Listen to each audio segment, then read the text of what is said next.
Hello everybody, I'm that Kamen Rider guy, and today I'll be doing a ranking video. Specifically, I'm ranking Dark Riders.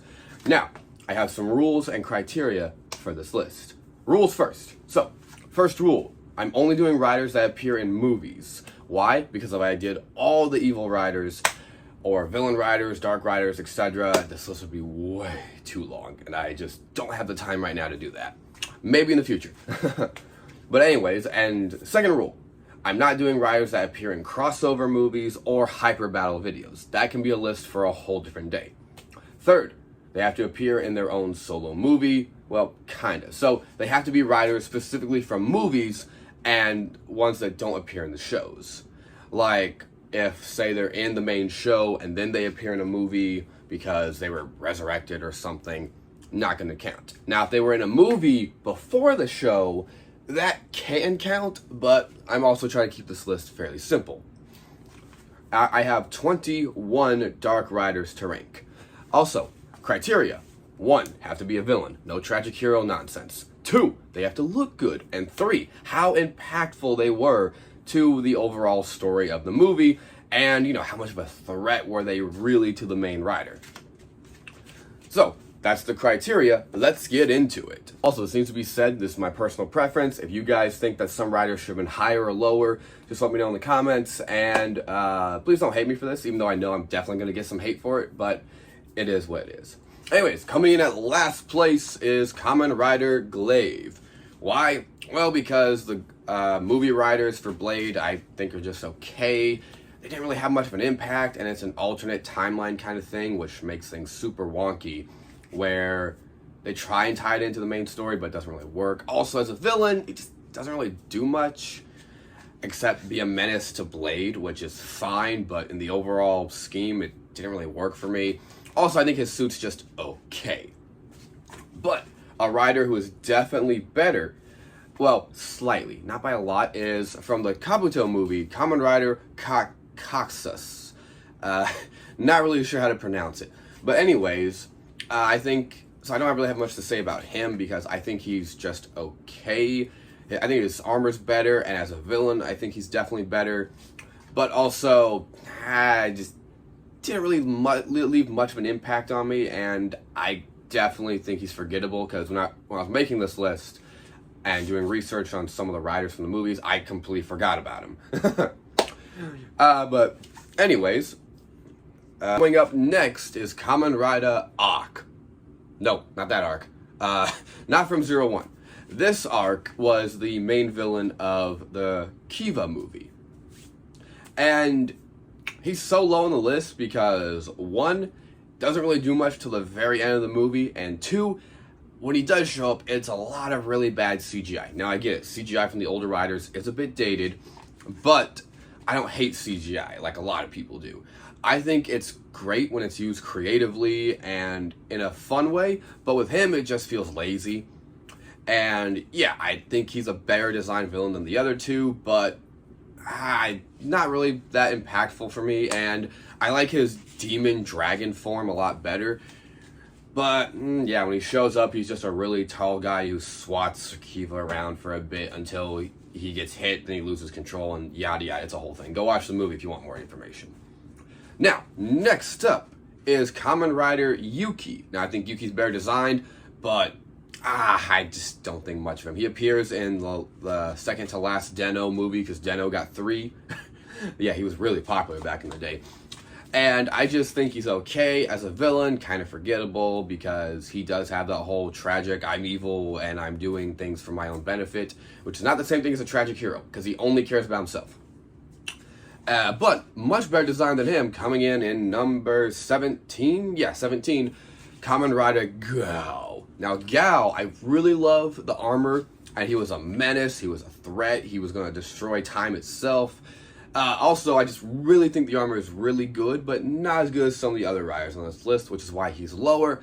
But compared to the other ones at the bottom, he's definitely a lot better. Alright, so going forward on the list from now was a bit harder to do, because these are riders I really think are well designed and great villains. And next up is Hurricane Ninja. So Hurricane Ninja from the Ex-Aid movie, I think is a really well designed one, but not as well designed as the others. Motives are great, villain's great, an actual menace, especially since no one can really find out how to stop him. But that being said, this isn't a lore video. He's at this position because I think he's mostly alright, which I said about a lot of these, I realized. But yeah, don't really have a whole lot to say. Great ninja theme and definitely a great villain. Alright, next up is a writer I really enjoyed, and I'm sad that was only in a movie because a lot of people forget about him, is Kamen Rider Habuki. Habuki from the Hibiki movie. He was a villain who turned out to be like a double agent kind of thing. Like at first you thought he was the good guy, but then surprise, it was an actual surprise villain, which I thought was really clever. I love the asymmetry in his armor, the red, the green, the two horns. I think it works really well for him. But yeah, he's at this position, and that's all I have to say about him. Next up is Kamen Rider Blood. So, Kamen Rider Blood is from the Build movie Be the One, and he's part of the alien race that Evolt was from, and he's a pretty big menace. But I also have him at this position on the list, at position 14, because it doesn't really do anything to the end of the movie. He mostly just brainwashes all the civilians to go after Build, and Build obviously won't fight back because he's not going to harm random civilians. He does brainwash Kamen Rider Cross though, but yeah, that's all I have to say about him. Really great suit though. Next is Kamen Rider Eden. So Eden was the movie villain who was revealed at the end of 01 when the show ended, because it was a lead-in to the movie, so he technically didn't appear to the movie, so I'm not breaking my own rule. Anyways, Eden I think is really great, really cool, and definitely a menace. Though he's lower because he's only really relevant in the beginning of the movie and then towards the end, and then Lucifer shows up, and Lucifer's not on this list because he's not in the movie. He's not nearly as impactful as Eden was. Eden was definitely better. Alright, next up was really hard to decide, but someone's got to be below the others. So next up, at spot number 12, Kamen Rider Dark Drive. So without going too much into the lore of Dark Drive, another one of those things where he pretended to be on the hero's side and revealed that he was just using him, and it was really great and impactful.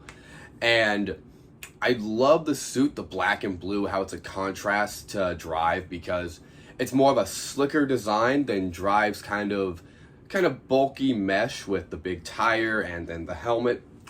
But it works really well, and this man is definitely a menace. Like, Drive had trouble taking him down. And that's all I really have to say about him for now. Now, next up is where people are really going to start to hate me for this, is Kamen Rider Eternal.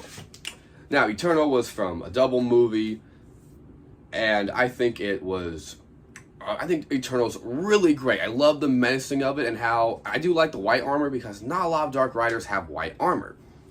However, he has two forms in the movie he shows up in, because two different people use the Eternal Gaia memory.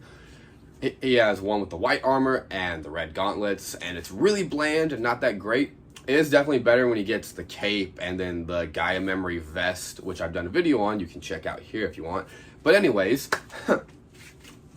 yeah, I would put him lower on the list because personally I like the red gauntlets better because red's my favorite color. So I would have really liked to see the red, white, and black color scheme set up. But Eternal's also a really great rider, which is why he's this position on this list. But also, I just don't think the suit's as good as these upcoming riders. But a white and black rider that did do really well and left quite an impact for me was Kamen Rider Dark Ghost. Coming in at number 10 into the top 10 list. Here we go. So without getting too much into Dark Ghost's story because it is a little complicated, Dark Ghost was a great villain present throughout the entire movie. I love the suit, the menacing on the eyes. I really love the Ghost suits in general. Like, Ghost definitely, I think, has a really great design. I actually really love the horns, because I think it ties in really well to the supernatural aspect of Ghost. And Dark Ghost, really great design. Love the helmet, the jacket, everything about it. But it's not high enough to do better than top 10 for me. coming in at number 9 is another really great white armor. And wow, a lot of these white armors are right next to each other. Is Kamen Rider Saiga. So, from the Fives movie back in the day, Lost Paradise, not the recent one, Paradise Regained, that's the 20th anniversary, which also not on this list because I'm doing movies that appear during the show's heyday. So yes, that's why Anniversary Rider movies will not be appearing here. Sorry, O's fans. That's also going to be a list for another day.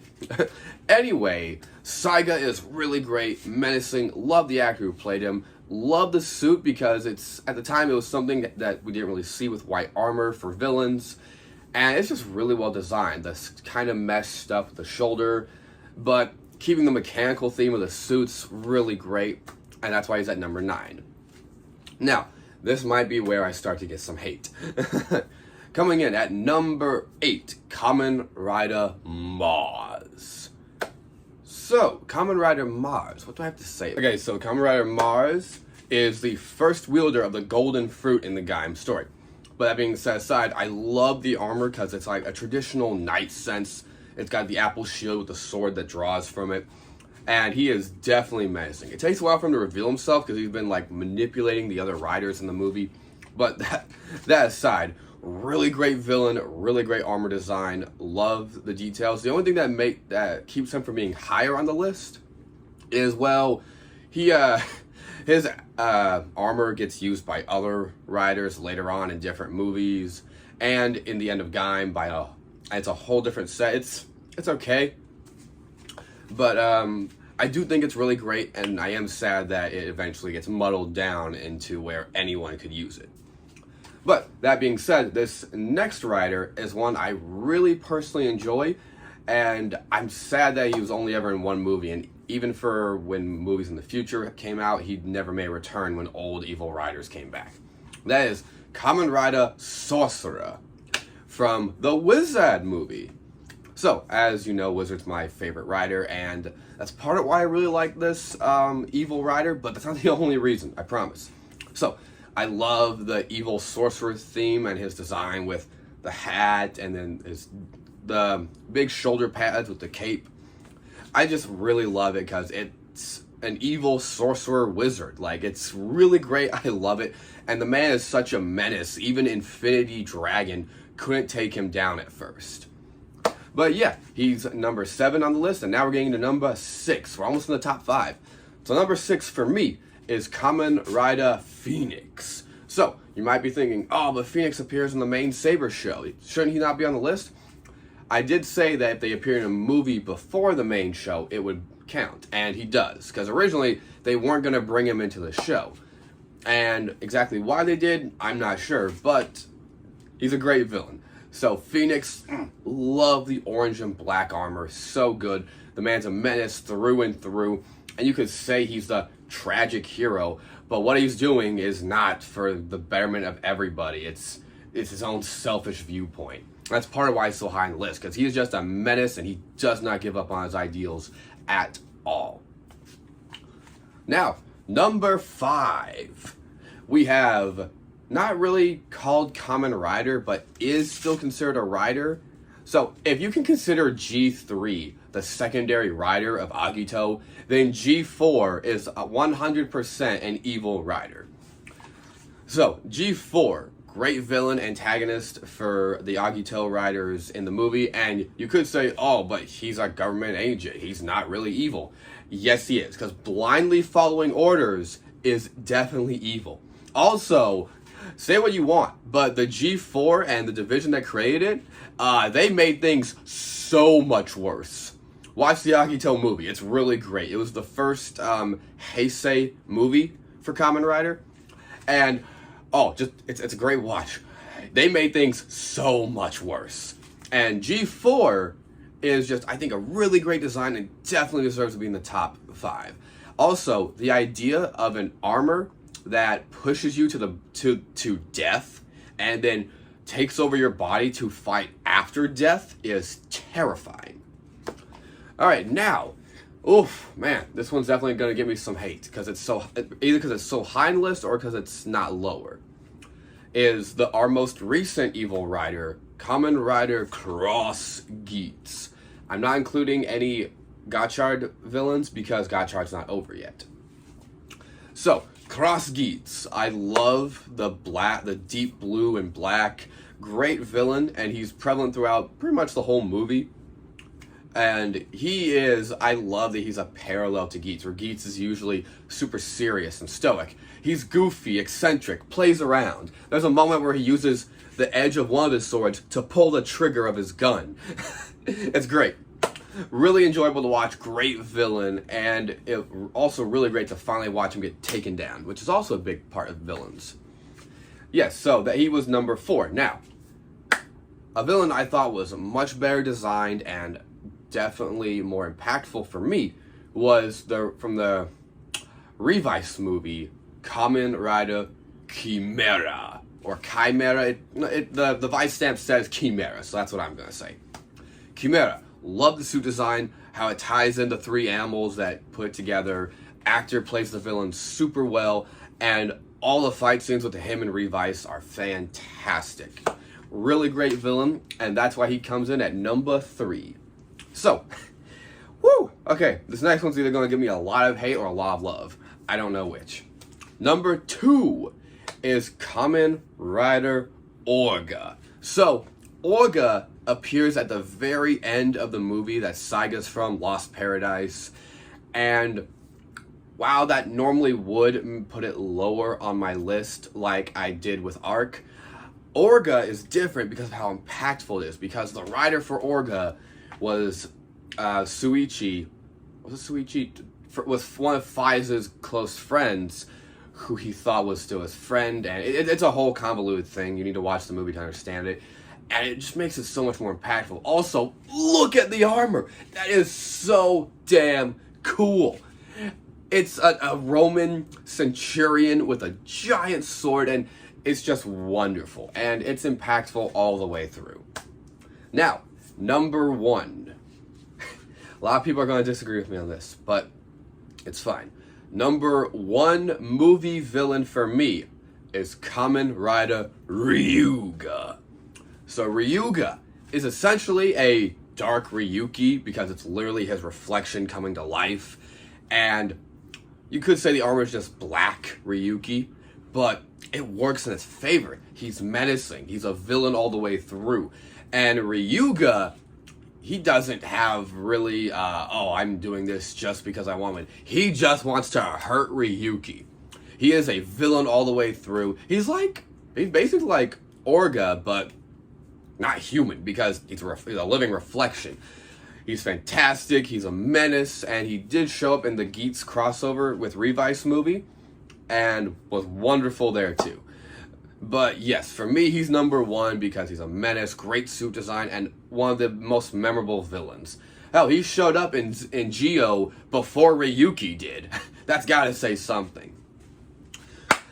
So, that was my ranking list of the movie writers with my rules and criteria from worst to best. I hope you guys enjoyed, and please don't hate me in the comments for my list. This is my own personal opinion. And let me know in the comments which ones you would have put higher or lower. And that's all I've got for now. I'm going to get back to making my other videos, unboxings, reviews, etc. And yeah, I'll see you guys in the next time. Don't forget to like, comment, subscribe. We're so close to 500 subscribers. I'm really looking forward to it. But anyways, I'll see you guys next time. And don't forget, it's always Henshin time.